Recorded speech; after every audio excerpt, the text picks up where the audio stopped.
Hello everyone, Alistair Gold here. Well, at least it wasn't a defeat to end 2024. Yay!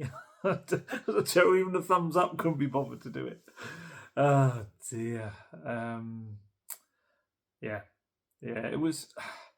It's a frustrating game because it wasn't, in the scheme of recent games and performances, it wasn't the worst thing in the world. It was just the frustration of Spurs not holding on. But we're going to dive into that in a little bit. I don't want to start with the match. I want to kind of push the match away just for a little bit. I don't want to go straight into that at all. But I want to start with a little thing I saw the moment I took my seat in the stadium yesterday. Always have got this new kind of routine. I say new. It's probably this season mainly. I've been going through it, of scanning behind the press boxes, because there's how do I put this? The posh boxes, as it were, behind the press area, where either players have boxes, agencies have boxes, and sometimes you look in it and you can see quite interesting people. Or you can see completely uninteresting things like the Squid Games guards from, was it last week's, was it the Boxing Day game? Can't remember now, or the Liverpool game, I think it was, wasn't it? And occasionally you see interesting people up there. And one of those reasonably interesting people that is up there semi-regularly, but I think rather interestingly was there yesterday, was Fabio Paratici. He, it's in that West Stand's middle tier. He has never really tried to conceal his presence. He has, he sits 2 rows behind the press box. Obviously you'll be very well aware, I'm sure, Fabio Paratici, Spurs' former managing director of football at the club, spent, what was it, 2021, 2 years or so-ish at the club before the whole awkwardness around, there was an Italian ban, a global ban for a time as well, because of various things that happened at Juventus, and his time at Tottenham came to an end, kind of. It came to an end officially in terms of employment by the club, but he continued in like a consultancy capacity with the club. And I just felt it was very interesting that he was there yesterday, 2 days before the transfer window opens. There's a couple of ways to look at it. I mean, one way is it slightly undermining Johan Lange, the current Spurs technical director, and what he's doing? Is it a beneficial thing? It's interesting. There's kind of one of those things where Paratici has become a little bit of a cult figure at Spurs, because, I mean, certainly some of the signings he's made have done very well. Some of the signings, not so much. I saw some interesting kind of calls from people yesterday saying that he should be picking a new manager at Spurs. Not entirely sure. I think Fabio Paratici's managerial decisions at Spurs were the best. Although, hey, could be pointing in what Forest are doing now, what second as I record this in the Premier League, and saying Nuno wasn't too bad. But yeah, it's interesting to see up there. He's a very kind of like smiley, outgoing chap. He's very much happy to be seen. He's quite a bit of a showman, I think is probably the best word for Fabio Paratici. And yeah, so he had been helping Spurs in a consultancy capacity. Anyone who's watched these videos will remember he was still involved to a certain degree in Postecoglou's first window in helping out, because they were kind of still trying to bridge that gap where they didn't have, Lange hadn't come in. I think Lange came in November, was it? I think. And they still had this awkward period where Leonardo Gabbanini was the chief scout, but Paratici was still consulting. He was able to do that because there was a walking back of some of his ban on the global side of things. And some of those first summer transfers do bear his fingerprints. Paratici, Vicario was someone that he went and scouted with Gabbanini, I think, at one point early on. Maddison was someone that he wanted for a few seasons as well. Even Brennan Johnson, who Postecoglou was very keen on getting. Paratici, I think I used to speak about this in previous videos. Paratici would go to Forest and would watch Jed Spence, James Garner, Brennan Johnson, all of them kind of as potential Spurs signings.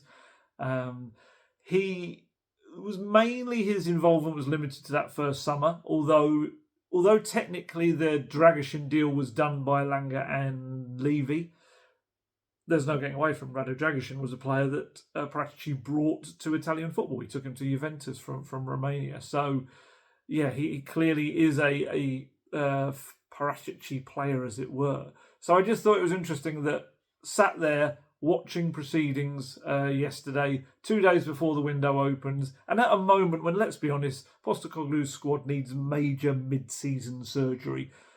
I'm sorry to use the word surgery with everything. That's probably the most insensitive word to use for this. But you know what I mean. It just seems more than a coincidence that this, almost like the bat signal has gone up. Can you have a signal of just Paratici? I don't know how it works. And he just swung into Tottenham Hotspur Stadium.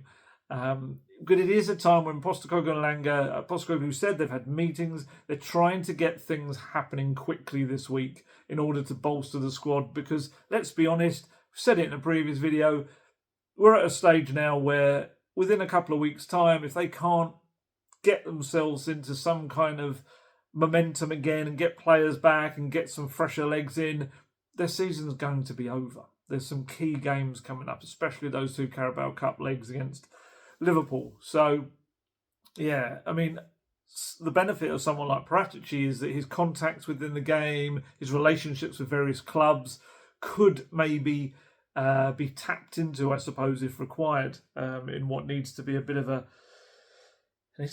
busy window. You know, it could potentially needs to be probably the busiest January window Spurs have had. Whether that comes to pass will all be on the club, but Postecoglou, you know, the way he's speaking seems to be that he needs help, really, with everything that's happening.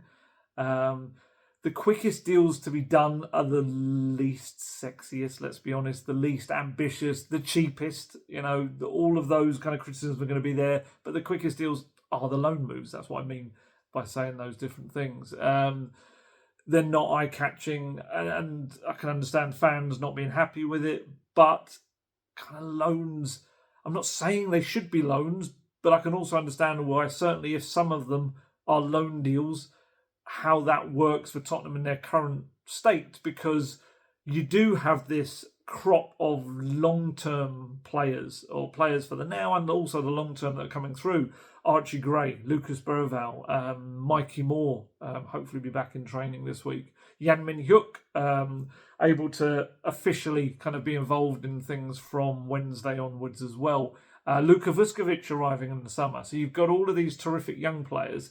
And there's a kind of an idea, and this was mainly partly some of the thinking behind the Timo Werner deal, was that, I know it's kind of all gone a bit wrong since, but the idea is maybe you have a temporary short-term solution in a position which, you know, may well, someone in a loan may impress, may you want to keep them, but ultimately it's also allowing the other young player to develop alongside them and be there for the long term. So I get that. There's also a cynical side to looking at loans as well, that let's say in a worst case scenario for Postecoglou, he doesn't make it through this period of games. You know, the Liverpool games go against him. They've got a couple of Europa League games at this stage left.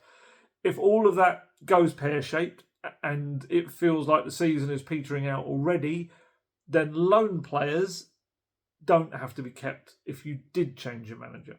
So from a cynical point of view, that's another aspect to loan players. You're kind of backing your current manager without backing them beyond, if you see what I mean. So you can get players in that fit them, but technically they're players that you don't have to have sticking around for next season if there were to be a new manager and they have a completely different way of playing and a different team and things like that. So yeah, that's one way of looking at it. But I say all of that, but certainly it does feel like there's a real understanding within the club of what Postecoglou is kind of going through right now and fighting fires all over the place, and that he just doesn't have the number of players to make his high-octane style work right now. There's this kind of... I get it, and I get some people have lost patience completely, and I get there's people that are frustrated with Postecoglou, and I get all of that, and you know, I've said a million times about this. I've seen some good arguments around that, and I've seen some just nasty, unpleasant ways of suggesting that. And there's different ways of saying things.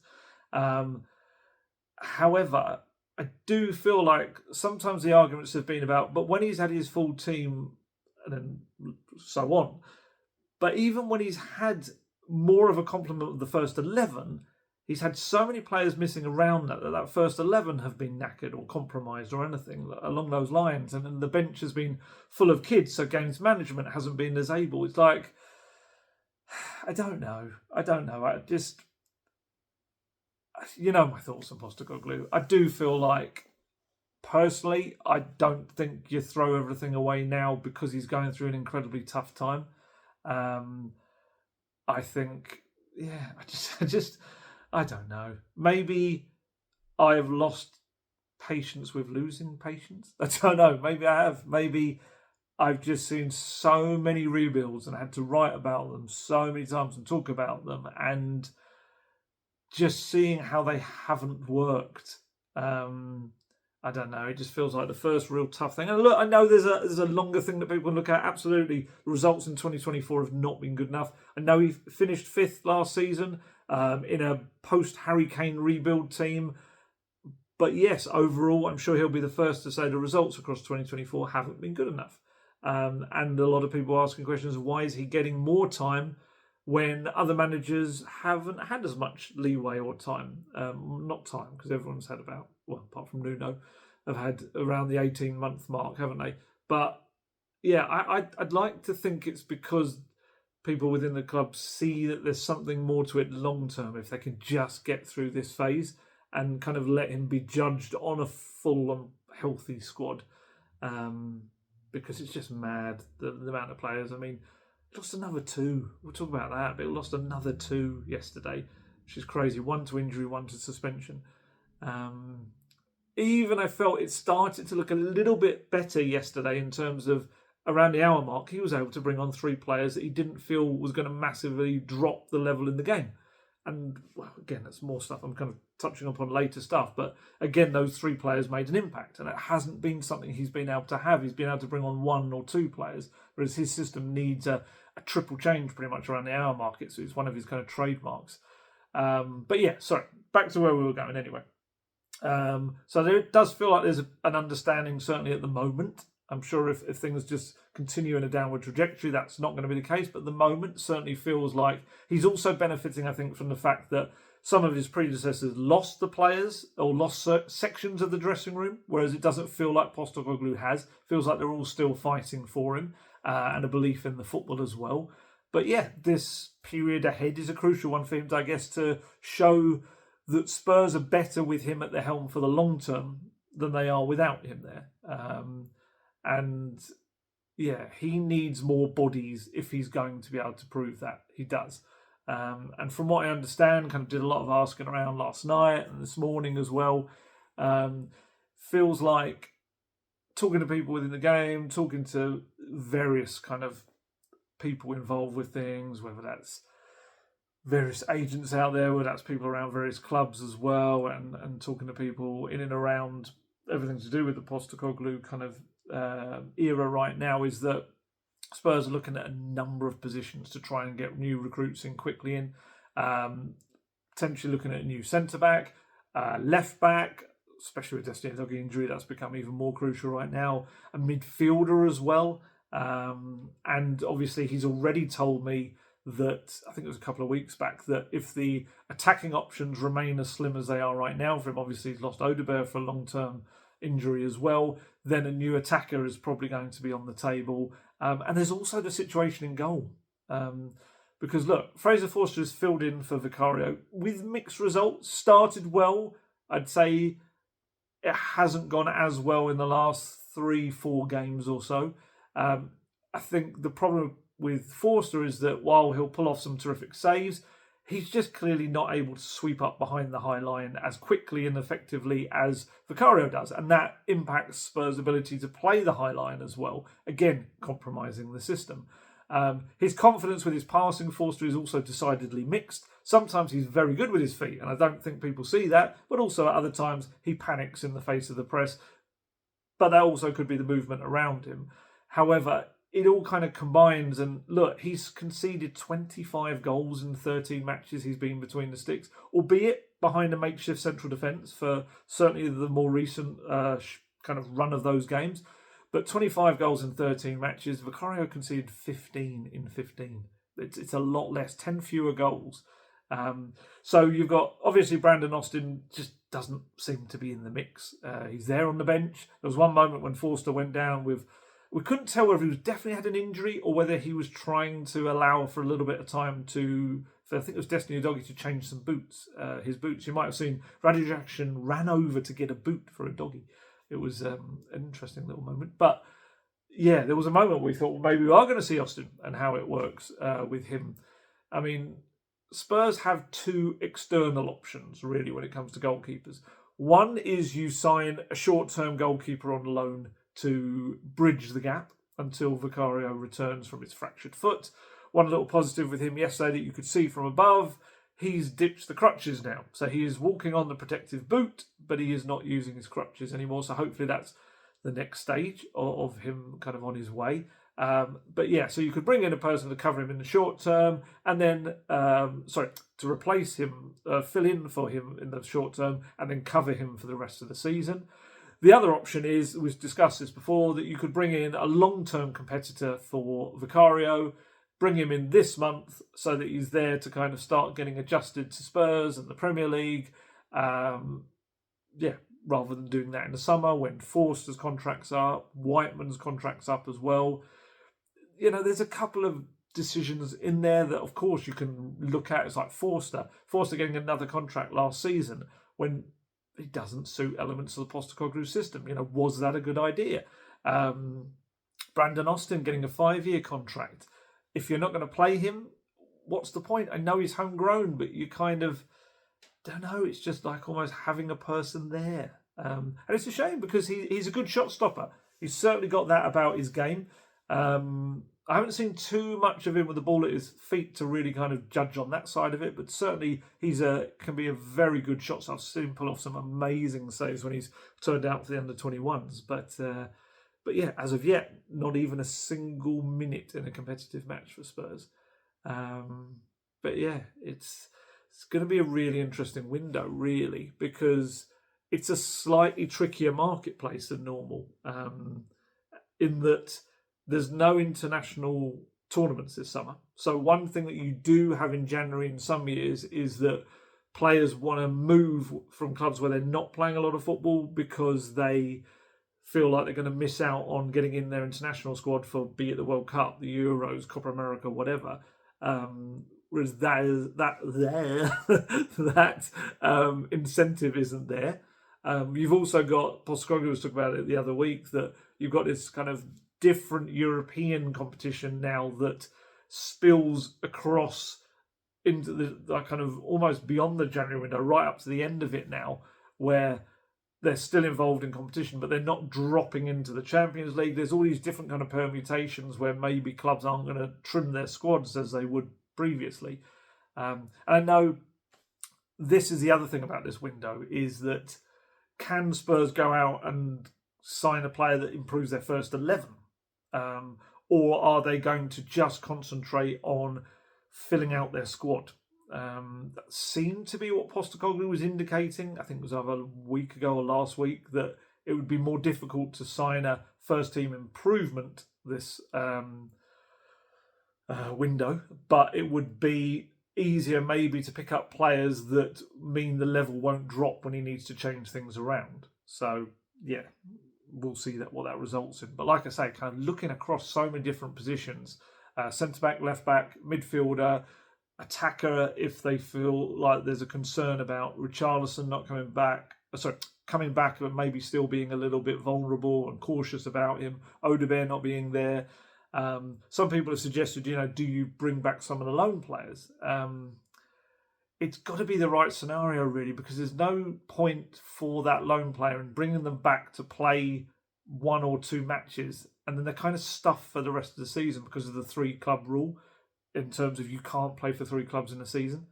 So they can't, let's say, play a couple of games in January and then head back off at the end of January. They are then stuck at the club, presumably, sometimes that's going to be likely out of match day squads as well. If it's a big if, but if Spurs get all their players back. So I can see why that's a tough one. Like maybe bringing Ashley Phillips back kind of makes some sense. And I think Guesty asked Postecoglou about that a couple of weeks back, maybe even just a week ago. And he was like, oh, there's so many options and so many things we've got to think about in January. But you could bring Ashley Phillips back, and then Van der Ven, Romero, Davies all come back at the same time. You've got Dragishin, you've got Gray can play there, and Phillips is just out into the wilderness again. And it doesn't help on so many levels. But then also there's the argument that people quite rightly say, well, these are the players that you signed. They're there to be called back and used if need be. That's the kind of club's prerogative. So, I mean, also have to say it, sorry. Squad numbers, Premier League squad, there's room. You can do stuff there. You can tinker around, you can add new faces. Potentially Sergio Reguilon moves on, but who knows right now? And again, we'll talk about him a little bit too. Still don't know about Timo Werner. I think a lot of people keep going down the send him back to Leipzig route, but Leipzig would have to agree to that. And why would you when Spurs are paying a big old chunk of his wages? I saw German media today were discussing the fact that Leipzig are worried that Spurs are going to send him back in the summer because they're not going to take up the option to sign him. I'd say it right now, that's pretty much almost guaranteed. But all those German reports also say that, it's not that he'll be coming back in the winter. So yeah, it's a difficult one as well though, because you could take him maybe out of the Europa League squad if you wanted to put someone else in there. But having him as a squad option, I know his confidence can be rock bottom. Like even yesterday, we're right above him watching him as he came on. And there were moments when beat his man, pinged the ball low across the box, and I think Solanke just couldn't get his foot to it. You think, that's great, that's what they need you to do. And in the next moment, he can kind of go to take a ball on the touchline, and I think he almost kicked the grass and the ball went out of play. And I was watching a team, I know this is not good for your health, but I was watching a Timo Werner highlights compilation of his time at Leipzig, when his early years before Chelsea signed him. He was incredible. He's so incredible he was. His pace, his movement, his confidence, his finishing just destroyed. England in general just destroyed what Timo Werner was becoming. It's just, you wouldn't know they were the same player. It just was a remarkable young player. And now he's just, it's very weird to kind of watch his decline. And I know it's a lack of confidence in there as well, but it's a lot of decision-making issues with Timo Werner too.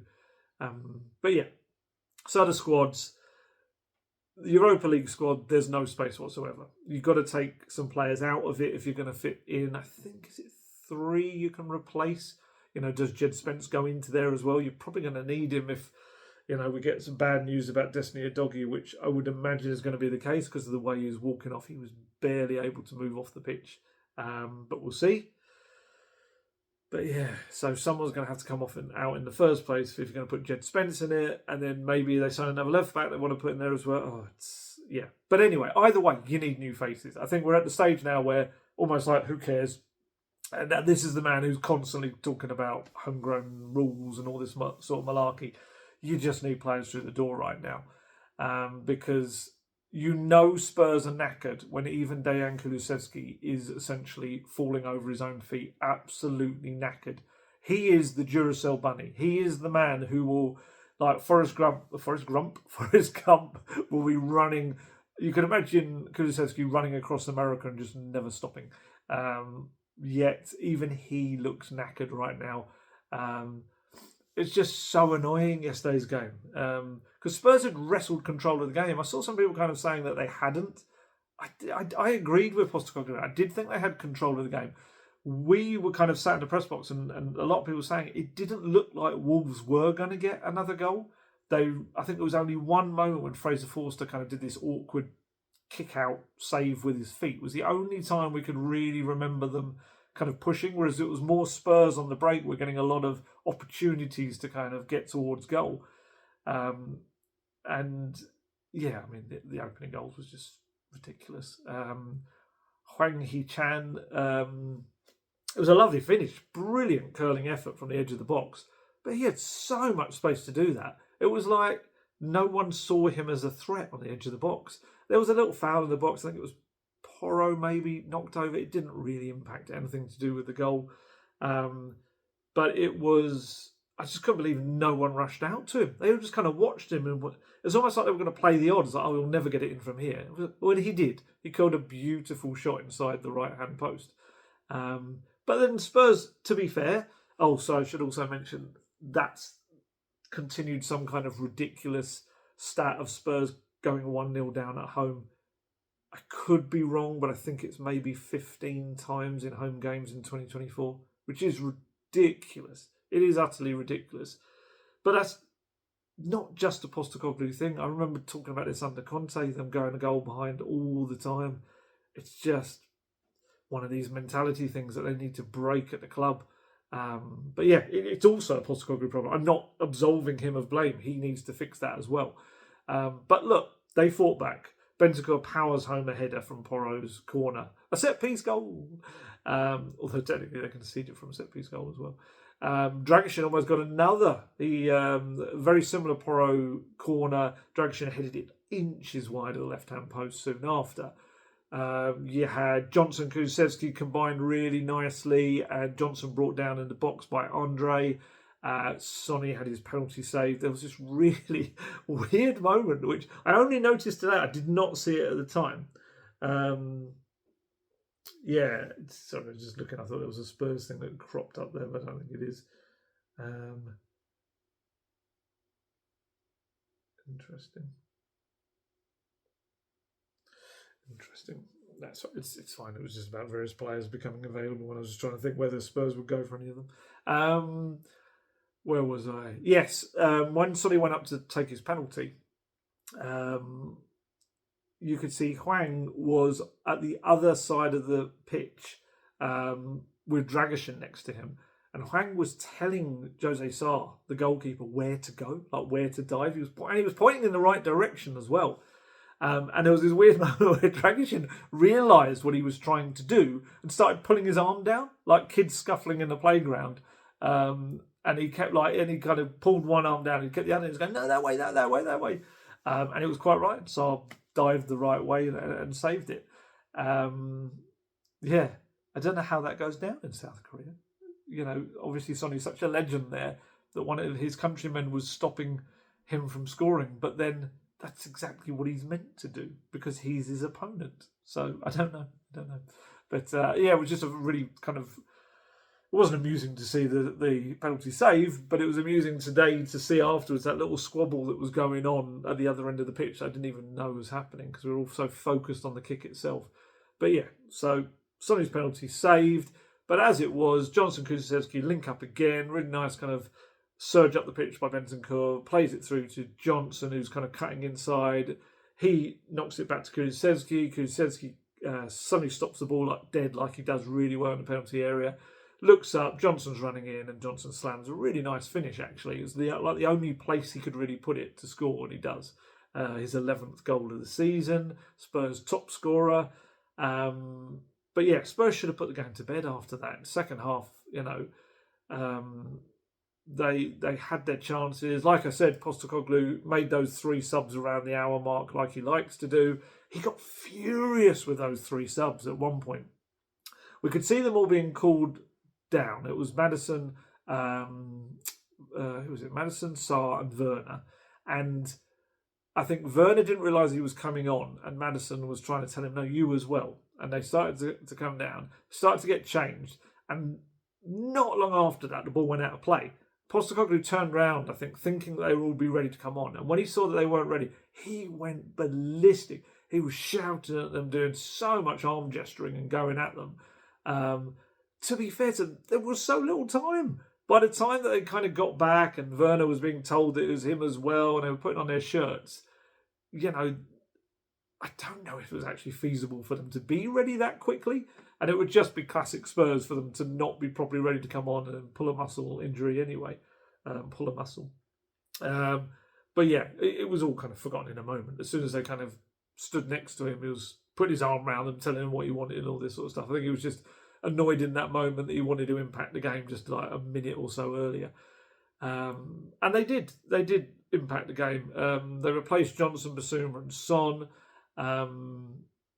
Son's just really lacking confidence right now. You can see it in the way he plays. Even his body language going up for the penalty.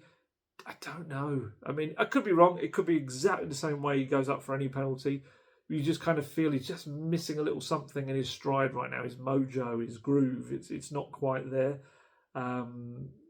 He's just having a tough time right now, and kind of needs to snap out of it really, because Spurs need him. They need their captain, and he's just, as I've said in the previous game, just so hesitant with his decision making sometimes. But yeah, the subs came on. They made an impact. Maddison fired over from a good little move early on. Sarr got into some really good positions. Sent a very late header wide as well. Werner put that low ball across to Solanke. He just couldn't quite get there. They should have definitely scored a third goal when Solanke and Kulusevski broke up the pitch. Sarr rushed out. Kulusevski kind of got around him and attempted a shot. I can't remember who the Wolves defender was now.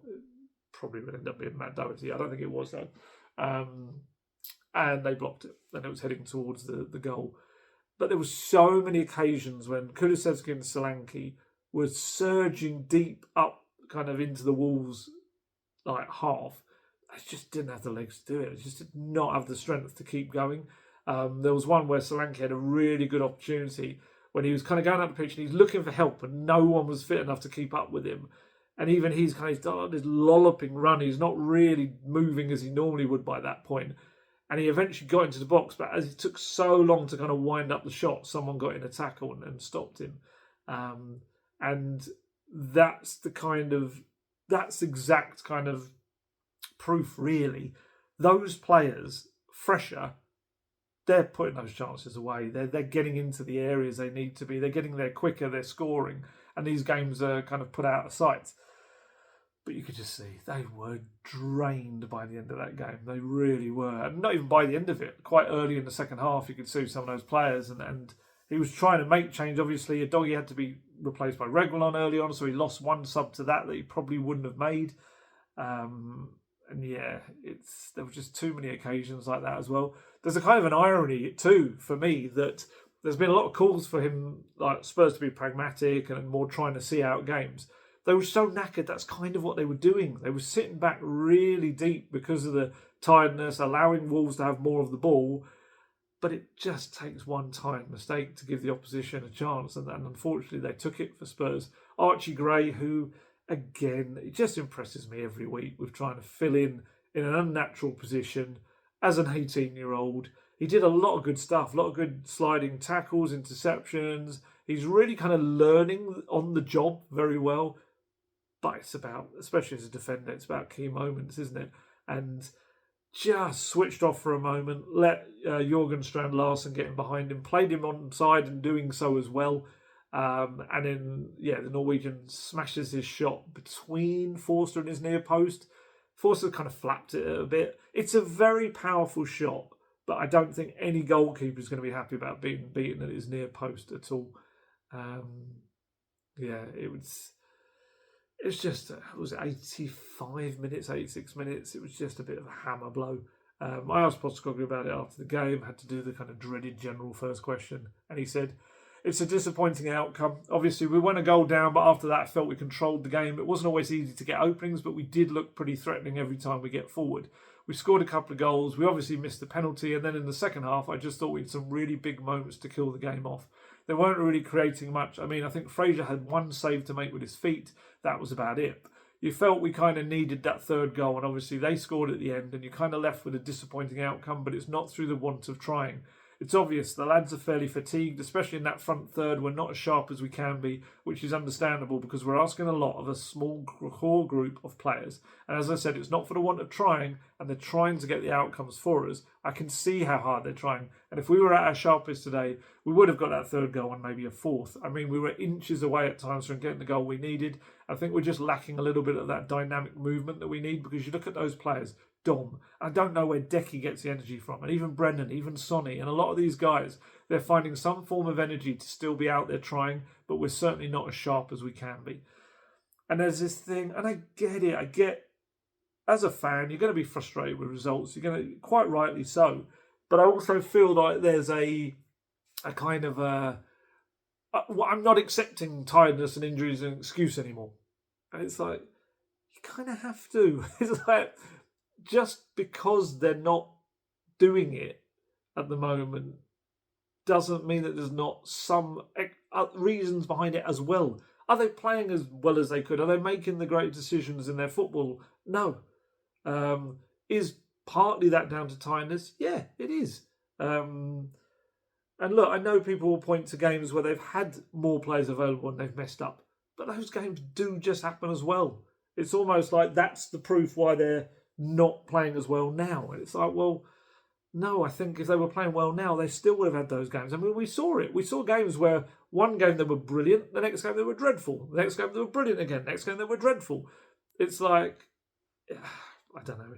It's so difficult because I do think people are so frustrated, and I think there's a lot of other factors at play in terms of frustration at the club, frustration at the board, frustration at Daniel Levy. There's a frustration with Postecoglou with some as well. Still feels like he's got the backing of those in the stadium as well. That's a key thing for him too. Although there was certainly one banner they showed on the telly of someone wanted him gone. But yeah, I guess, well, we'll see. The injuries are just not helping them at all. They just keep piling up. I mean, like I say, he lost two more players. The doggy made this kind of unused overlapping run. I think it was past Son down the left. And you just saw him pull up. It just pulled up instantly. And he just could barely move, getting him off the pitch, down the sidelines and down the tunnel. It wasn't a good sight. I asked if it was a hamstring, and Postecoglou said, yeah, I think it was a hamstring.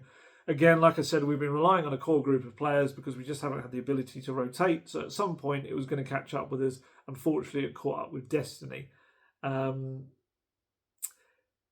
I would say I would give Postecoglou a defence in a lot of players, maybe not so much with Destiny Udogie. I think he's had this reluctance to use Jed Spence for whatever reason that may be. Like I always say, he may not have been doing the business behind closed doors in training or giving a reason to be playing. I don't know. He may well have been doing that. But I feel like his performances, Jed, in those 4 starts he had before his suspension, he was showing what a job he could do, both on the left and both on the right. So I don't buy that entirely. Yes, he wasn't registered in the European squad, but there could have been games where he could have played Premier League matches and Destiny could have played in Europe. And yeah, I mean, there's Sergio Reguilon as well, who came on. He actually wasn't horrendous. For someone that has barely played any football this season, I didn't think he played that badly.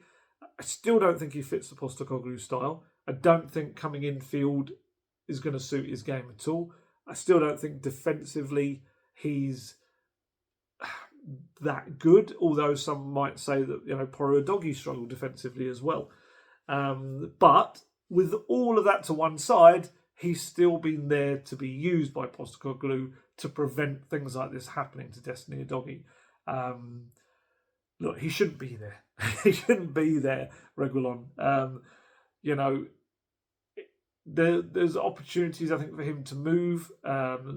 Certainly, it's not where all parties would want to be right now, him being at Spurs. And we'll see again in January whether kind of he hangs around and sees out his contract or not. But if you've made a decision as Postecoglou to include him in your Premier League squad, then he's there to be used. And sometimes kind of making a decision in the moment can impact you further down the line. And I feel like that's what's happening with Udogie right now with him. And look, there are other aspects to it as well. That there is another review into the medical kind of department, the issues that have been happening this season. Mainly the amount of re-injuries. That's a big kind of thing at the club right now. Players coming back that supposedly at full fitness. There's a consensus on that. And they're just departing straight away back to the physio room. You know, we've had Mickey van der Ven and Ben Davies both re-injuring hamstrings almost immediately. Dutchman in his first game back, the Welshman in his return to training. Odegaard was the worst of the bunch, really. You know, he injured his hamstring in the Carabao Cup game at Coventry in September. While out, comes back, first game back afterwards, he's only played a couple of minutes and he's done his hamstring again, needs surgery. And, who knows when he's back? That's going to be a lengthy one. And then you've got others like Romero, Richarlison, Udogie, who have all come back from one injury and have injured themselves in a different way soon after coming back. And the whole return and loss of Romero and Van de Ven was just embarrassing for all concerned. Coming back for the Chelsea game and losing both in the one game again, it's just something has gone wrong there. Something has gone badly wrong, either on the medical side or in Postecoglou's decision with them. But certainly, I can't understand why he would have thrown both of them in if he didn't believe that they were fully ready. I think he said at the time that he didn't have any concerns over Romero. The only thing with Van de Ven was playing a certain amount of time. He didn't want to do that and ended up playing him a certain amount of time. So you could kind of put that one on him. But, the Romero one was freakish as well. But he was asked on Friday about this kind of review of the medical side and the re-injuries. And he said that's been our major problem this year. Guys who are coming back from injury rather than us losing players as such. Knock on wood, but the core group of players who are training and playing games have no issues, which means they're all going to get injured now. So we're looking at those things and why they're happening. It's certainly happened too often this year where guys have come back and they're the ones who are missing. I think just about all of them, apart from Vic, are recurrences of an injury. Even Romero is a different injury, but he's still a guy coming back, so it's something we're looking at. And there's been plenty of change in the Spurs medical department. I said this way back in videos that the long-time head of medicine and sports science, Jeff Scott, left the club at the end of last season after 20 years at the club. In the time since, Nick Davies, who worked for West Ham and Wolves, came in July as the new head of sports science. And you also had Brighton's former head of medicine and performance, Adam Brett. He arrived in June as Spurs director of performance services. Yet the problems are still mounting up for Postecoglou. Look, he has a history, his teams, of hamstring injuries. Certainly with hamstrings, that seems to be the case at his clubs. Although I would say, and we spoke about this before, that often those clear up as the players adapt to his style of football. It's not usually something that kind of drains his squad across the entire time. It is more something in the first season, whereas it's continuing right now. But definitely with Udogie, I feel like there's a less case of him to pin the blame on others with that one. Udogie's played 1,816 minutes. He's the fourth most minutes in the Spurs squad. And his role is different to Porro's. Porro will get forward, but on the whole, Porro will try deep crosses. He's got that ability on the ball. Whereas with Udogie, probably doesn't have that. His game is more about trying to surge past the winger or surge past the whoever's there in front of him to get to the byline. And then that puts a little bit extra kind of stress on his running. And look, there's this kind of thing that Postecoglou's fullbacks are the only ones that work incredibly hard and do crazy running. All fullbacks in kind of a lot of modern systems work incredibly hard, wing-backs as well. They have to be players that can handle a lot of running. But the key to all of that is rotation.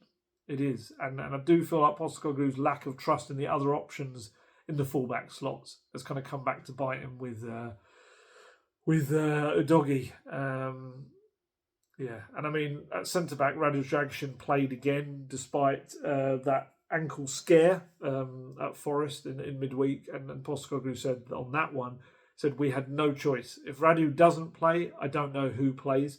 He wasn't 100%, but he felt he could get through with his ankle. And again, I think the players are all giving everything they can at the moment.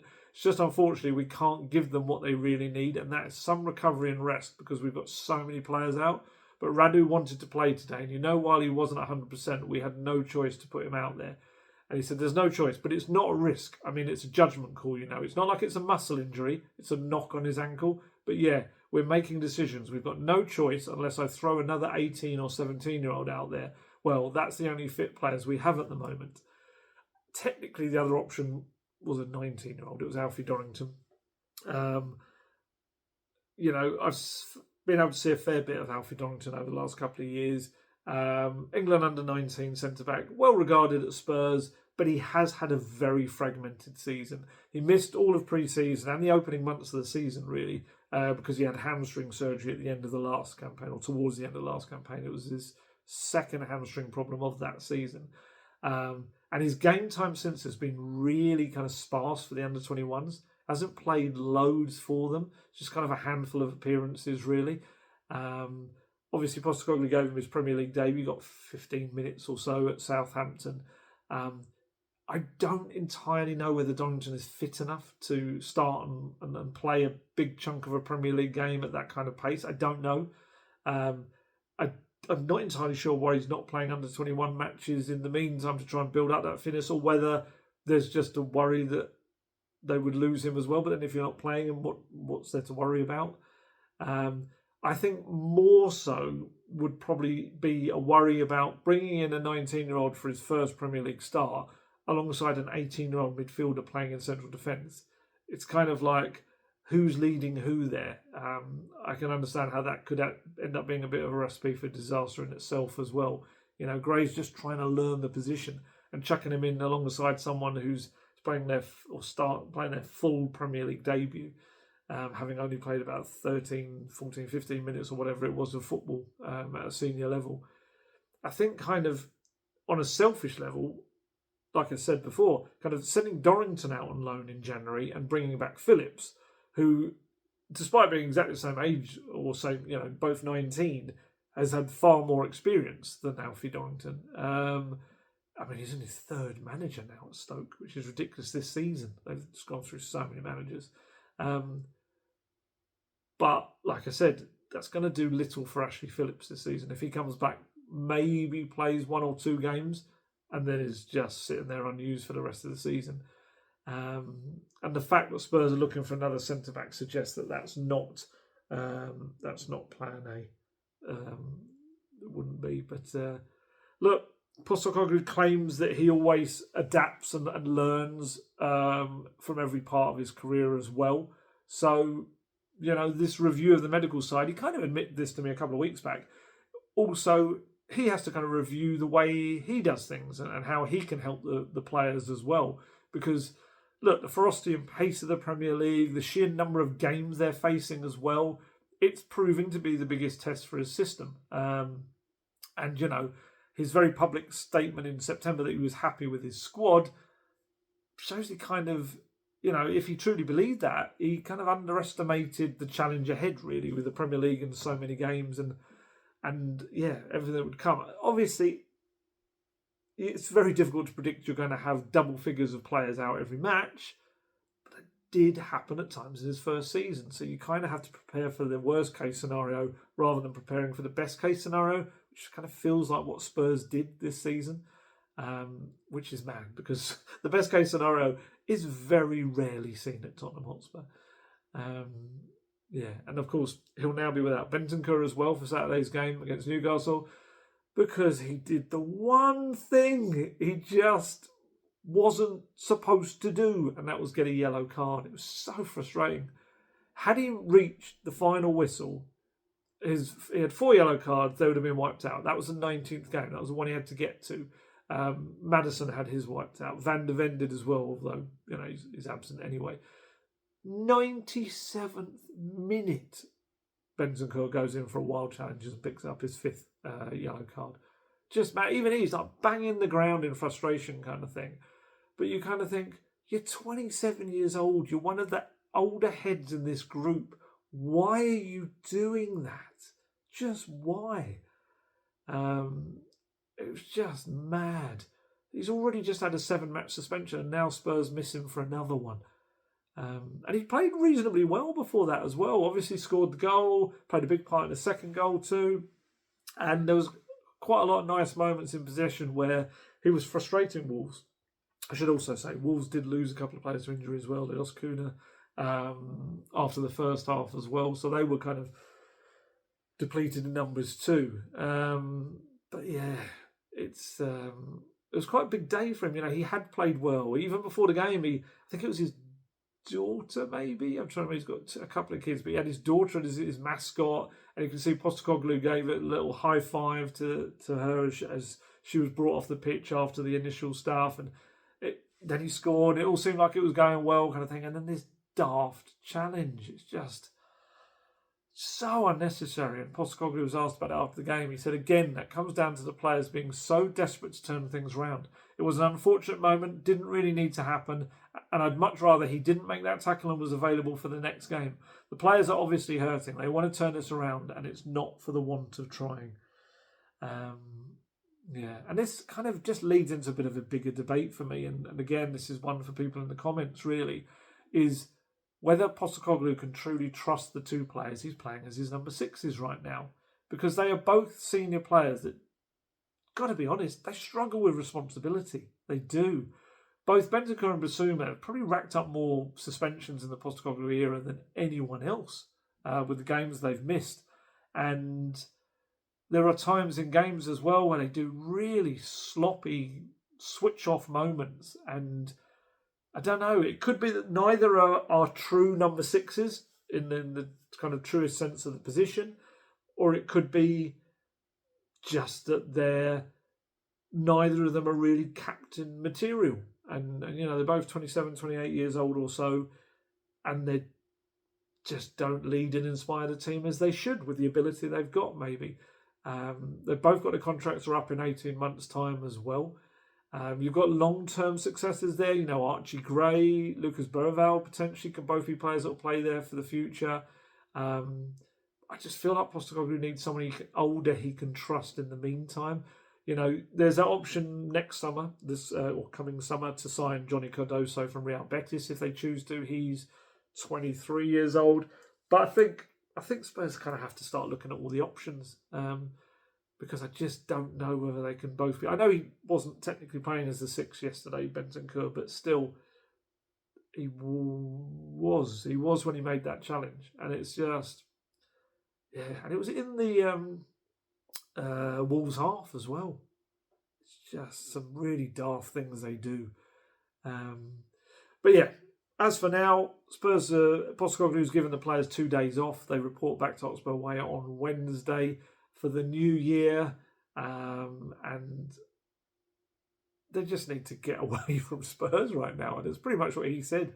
Just get away from the training ground. Mentally, physically, just kind of have a breath.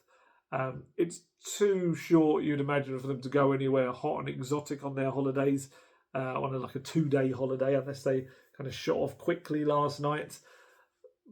But yeah, it's more time just to chill and spend some family time. And not everyone's gone to exotic locations or tried or even thought about that. Maddison and Brennan Johnson were at the only 3.5 miles up the road at Alexandra Palace to watch the darts. I saw some people getting angry with that. I don't get that. The idea now is that they've got these they've got off till Wednesday. Just go and relax, recharge, get their heads away from going out constantly to play for Spurs. I guess the frustration maybe comes from a disappointing result and then seeing the players enjoying themselves. But come on, if you've had a rubbish day at work, let's say, the last thing you want to do is go home and sit there and just be utterly miserable. I don't get it. I don't, it's not one of those things. I think it's one of those outrage things that we see on social media. And I know Maddison bit back at a comment I saw, and it's just, he could have probably left that alone, but it's just, I don't know. Again, it's this kind of faux outrage at things that we see in social media. It's not restricted to football. It's so much stuff in life right now. I just kind of feel like that's kind of the point of it all. That's what Postecoglou wants in a way. He wants them to go away, recharge, just chill out for a bit. And if that means going to the darts and enjoying some time at the darts, that's what that means. Because, this is one of only 2 free midweeks at Spurs in almost 3 months of football. It's just mad, the grind right now. He's asked himself, what is he going to do during these days off? And he said, I'll just keep going, mate. We've got work to do and try to get some help for these players. And our role is to try and give them everything we can, the support we can to perform at their best. It is what it is. It's fair to say we're dealing with a fair bit, and it doesn't feel like we're getting a smooth run at anything in terms of getting players back and allowing us to freshen up the team. As soon as we get one back, we lose one. We've just got to get through it. There's still a hell of a lot for us to play for. with what's on the horizon, we have to give the players all the support we can to perform at their best. I kind of feel like with those quotes, he's as much saying that to the club, to Levy, to Langer, whoever you want to call it really, as he is himself in kind of behind the scenes, in getting some fresh bodies in to the medical department as well to work with what they're working with. I think that was just a message across the bows to everyone, really. He still believes that, even though they're in 11th place currently, when I record this, that the Premier League season is not done for them either. He said, I think so, as in it's still on.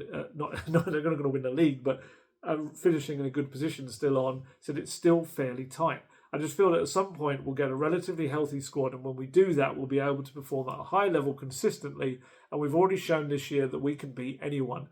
There's a chance there you can go on a run, but at the moment that's secondary to the first bit. We have to just try and get some support for the players, both mentally and physically, and in terms of numbers, to give them the opportunity to play at their best. So there you go. He's been pretty clear there. It was about getting players in as well. It hurts me because, there's technically a question before this. Because he said about the players hurting, and he was asked, but are you hurting as well? He said, of course I am. It hurts me because I'm responsible ultimately. I'm the person in charge. So of course it hurts. When I see how hard they're trying, it hurts even more because you want them to get a reward. And I think today they deserved a reward for their efforts, even though they were dipping into their reserves of energy, which I don't even know where they got from. I wanted them to get a reward for their efforts. So of course it hurts. It hurts immensely. At the same time, it's my responsibility for where we're at right now. And it's my responsibility to try to get us out of it. It's down to these couple of days now. Is that down to Postecoglou, Langer, maybe even Paratici, Levy, to work away and get some reinforcements coming over the horizon to help out right now. There's no time to waste. They should be at a situation where all of that is kind of ready to go and these players are ready to arrive on January the 1st. It may be that that's the case. We'll see. Tottenham aren't normally the most prepared team in the world, but yeah, I mean that's what they need. And like I say, they're looking across the board at so many different positions to try and bolster the squad, and just to give them so many more numbers. And they need to do it. I think we'll have a fair few videos in the coming week because I think there'll be a few things to discuss as well. And I did promise I was going to do a loan roundup, so I could do a quick one of those. No games for Alejo Veliz, Brian Hill, Espanyol and Girona, respectively. The La Liga season has its winter break, which I'm sure Postecoglou would have absolutely loved right now. Of those who played over the last couple of days, I'm going to go a little bit further down. I'm going to go straight into League One because Jamie Donnelly and Josh Keeley are absolutely ripping it up at Leyton Orient right now. They've just been brilliant. After a little spell out of the squad and struggling to kind of get game time, Jamie Donnelly, he's 20 on Friday. He has been brilliant. He's made 6 consecutive starts for them, and there's no coincidence that Orient have won 5 and drawn 1 of those games. Unbeaten in those 6 matches he's started in. He's got 2 goals and 2 assists in his past 3 games. Fired home from close range yesterday against Cambridge in a 2-0 win. His second senior goal of his young career. It's just been brilliant. Josh Keeley has been superb. He has now set a record for 7 clean sheets in a row in all competitions for Orient, I think it is. It was quite cool. There's a little footage caught after the final whistle of Jamie Donnelly going up to Keeley and saying, I've got more goals than you now, because you might remember Keeley scored that terrific goal in the FA Cup against Oldham. I think Keeley joked with him after the game. I think it was footage of him saying that he had more goals than him. So yeah, they're flying. Some decisions to make over them over the next month as well. From what I understand, there's a lot of interest in both players from clubs further up the pyramid. So, obviously Spurs have had their own goalkeeper issues as well. It's a difficult one because you've got that choice to make. Both of them seem very settled at the moment and happy. I don't think Donnelly would have been with the lack of game time before, but now they seem to be in a good place. But it depends, really. Spurs have got to decide whether it's better to stick or twist with their loans. I would be surprised if they were to bring Keeley back, similar to the Ashley Phillips reasoning, really, in that might play a game or 2 if he's lucky. And I know, certainly he's one of those players that would love to make it at Spurs, but are you doing his development more of a disservice if you take him away, where he's starting every single game and playing so brilliantly right now? I think you only do that if he's going to a club that really need a goalkeeper that's going to play every week in, week out at a higher level. And at the moment, I've said this before about goalkeeper loans, they're so difficult to find. And if he's got a place where he's playing every single match right now, I'd keep him there. With Jamie Donnelly, I guess it's about kind of what's going to happen over the remainder of the season. Will he continue to get these kind of opportunities, and how he's feeling, and whether you try and bump him up or not. Again, personally, if things are settled and they're working at the moment for him, I would be loath to kind of take him out of that scenario. Another player who's got a lot of interest in him and doing very well is George Abbott. He's in League 2 right now with Notts County. He scored a brilliant goal yesterday. If you haven't seen it, type in George Abbott, Notts County into social media and you'll find it. A corner is cleared to the edge of the box. It was a game, high-scoring game, 5-3. Notts County beat Cheltenham. Corner is cleared to the edge of the box, and George just comes up and hits across the ball beautifully, and it just bends a half volley, rockets into the top right corner off the post. It's one of those goals. It's so sweet. It's just a lovely goal. So he's only 19 years old. That's back-to-back games he's scored in now. Brilliant loan spell he's having at Notts County. 18 appearances to his name. 2 goals, 2 assists, despite the fact he's playing mainly as a defensive midfielder at times. He's played a big part in them being second in the table. And yeah, same scenario really. A lot of clubs looking at him. The potential maybe to step up a league or two. Do you take it, or do you stick with him in the position he's in right now and playing week in, week out and doing really well, playing for a team that is kind of pushing to try and get promoted? Again, stuff like that I love in the comments. Comments sometimes can reflect social media, and that sometimes people just, I don't know, there's a need to be a little bit unpleasant towards Postecoglou and stuff like that rather than having a proper debate. I kind of hope that the comments under my videos are often, it sounds weird to say, but they're quite a good place for good debate, constructive debate, interesting stuff, more so than just the general couple of words, social media, kind of just an unpleasant thing for the sake of saying it. And I love that about comments. That's why, I've said it before, I kind of look in there far more than all the time, actually. I do. I kind of always keep, I see every comment that comes in under the videos, whereas with the world of social media, just don't bother. But yeah, so Josh Abbott doing very well, really is. Alfie Devine at Westerlo in Belgium doing very well as well. I'm going to include Luka Viskovic, even though he's not technically on loan. He's not really Spurs player until the summer when he turns 18. But it's nice to combine them because they're playing alongside each other. And they both scored at the weekend. Boxing Day it was for Westerlo in another goal-laden game against Club Brugge. Vuskovic scored an amazing bicycle kick. It's a lovely, lovely finish. Again, if you haven't seen it, do go on social media for that because it's quite a good way of looking at it. Although, actually, I watched the highlights. I like to watch the extended highlights of some of these loan players on YouTube. And Westerlo always have their extended highlights up as well. And it's a beautiful bicycle kick. It's like a deep cross. I think Devine plays it out to someone on the wing. It's knocked deep across. Another player heads it back in, and Vuskovic just jumps, and it's a powerful rocket of a bicycle kick. It's brilliant. It's his 6th goal of the season as well. So that equalised. Bruges went back ahead, I think, to make it 3-2. Alfie Devine makes this lovely run beyond the defence, takes a clever touch, turn, hits the ball inside the left-hand post. Flag goes up for offside. They look at it back on VAR, and he's absolutely timed it perfectly. He was nowhere near offside as well. So 3-3.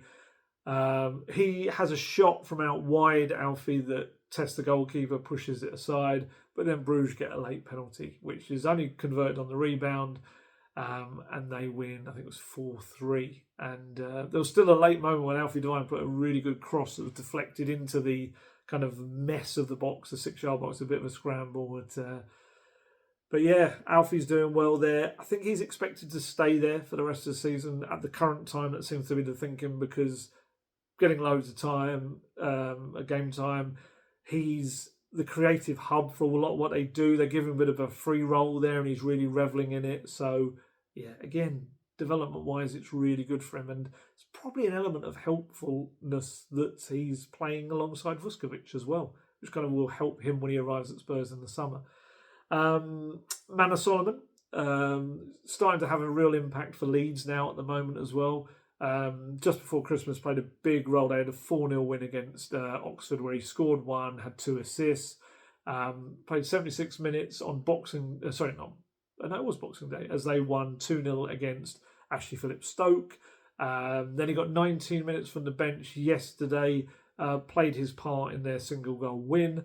I always like to look on, whenever I can, see what the local media say about him, and he got a 7 for both games in their player ratings.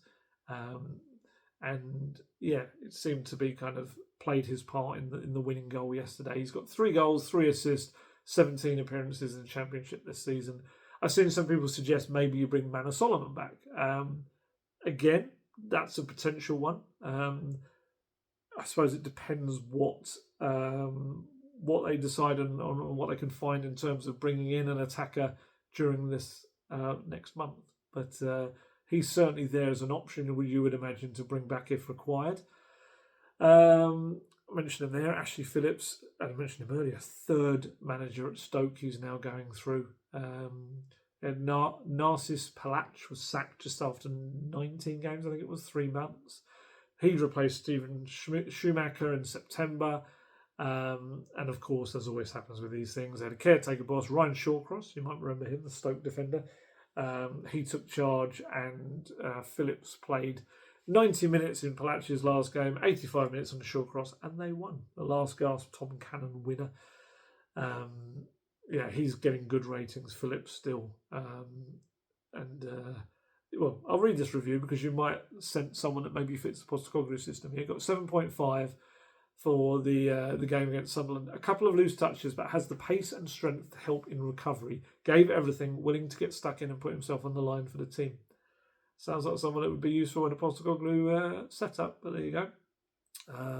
Postecoglou, I've actually got the answer here. I wrote it down and guessed he asked about Ashley Phillips may be coming back a couple of weeks back, and he said, Postecoglou, we'll look at all the January contingencies. That is all happening in the background, but it will not help us for the next 5 games. That's where my focus is right now. Johan, we've had our chats, and he knows a lot of it will be state of play with where we're at come the new year.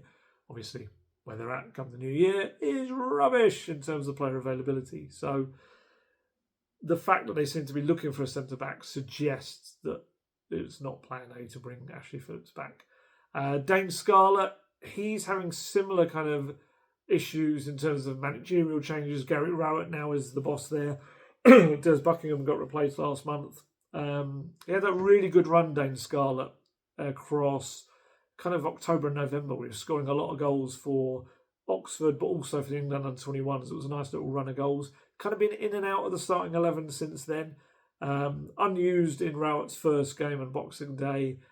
Came on for the final minutes yesterday. They were both wins, so it's going to be one of those where he's going to have to convince a new manager all over again to give him his chance. And we'll see if he does. One player looks like he could be kind of heading away from his loan, and probably on another one, is Matty Craig at Barnsley. Hasn't started a match since early October for them. Been left out of the past 2 matchday squads. And Darryl Clark, the Barnsley boss, said, I'm in regular contact with Matty. He's a great pro and a good lad. It's an area of the pitch where there is serious competition. He's a good option. There are ongoing talks because players want to play. We'll assess it at the start of January, kind of suggesting that at Spurs, because there's other reports that Spurs would recall him anyway and send him out, which probably at the moment sounds like the right thing to do. So yeah, that's the loan roundup really. There's a trio of goalkeepers that have been out in non-league kind of action, getting their experience and stuff. There's not too much kind of going on with them that I could find to kind of give an update on. It's a little bit more difficult to check up on non-league players. But yeah, we look ahead to Saturday, and the players come back on Wednesday, and of course transfers. Could hopefully see Mikey Moore and Richarlison back in training on Wednesday.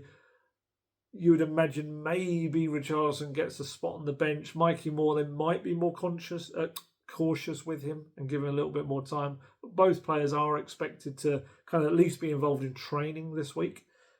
So that's a help. Jed Spence obviously back from suspension. He's going to be needed straight away at left back, isn't he, for a doggy? It's just mad.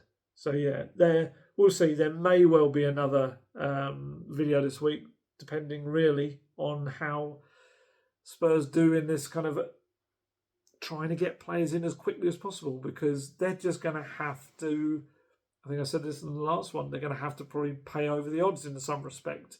They're going to, whether that is on a permanent signing or a loan signing even, maybe take more of a share of wages, whatever it is, because players have got to be going quickly. They just have to.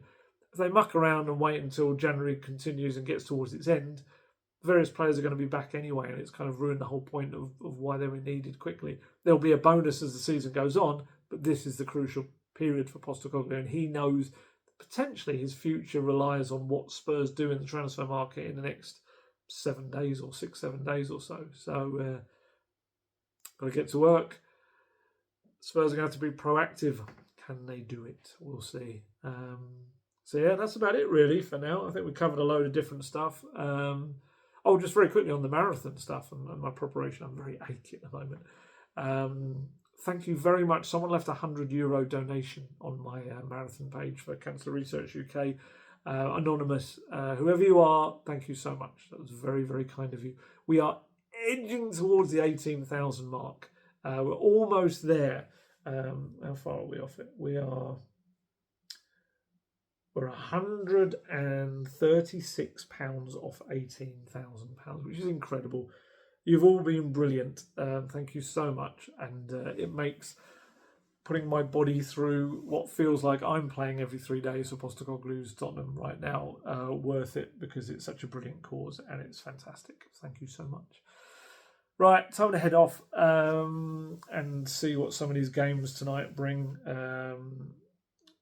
Newcastle obviously got their game at Man U. A couple of their players are on the Bentancur 4 yellow card mark. I think it's Tonali and Shah are both on 4 yellow cards. So I'm sure, while he would not wish anything bad upon anyone, Postecoglou is probably also thinking, yellow cards, please yellow cards, please yellow cards, please yellow cards. Because they are 2 key players that start every game for them, pretty much.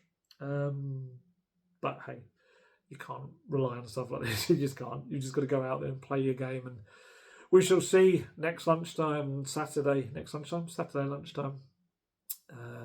We'll see what Tottenham Hotspur turn up, and whether having a whole luxurious 6 days before a game, incredible. What is this witchcraft? Whether that will make a big difference to the freshness and the way they play. But then, of course, there's the Liverpool game straight after that. No time to rest, because there's another huge game straight after it. But we shall see. Let's see what the week brings. And like I say, I may be back. And if I'm not, that means Spurs probably haven't done anything in the transfer window, and it's very annoying. And in that case, I would be then back on Sunday, probably. But let's see what happens first. Okay, time to head off. As always, stay healthy, stay safe, look after yourselves. I shall catch you later. Goodbye.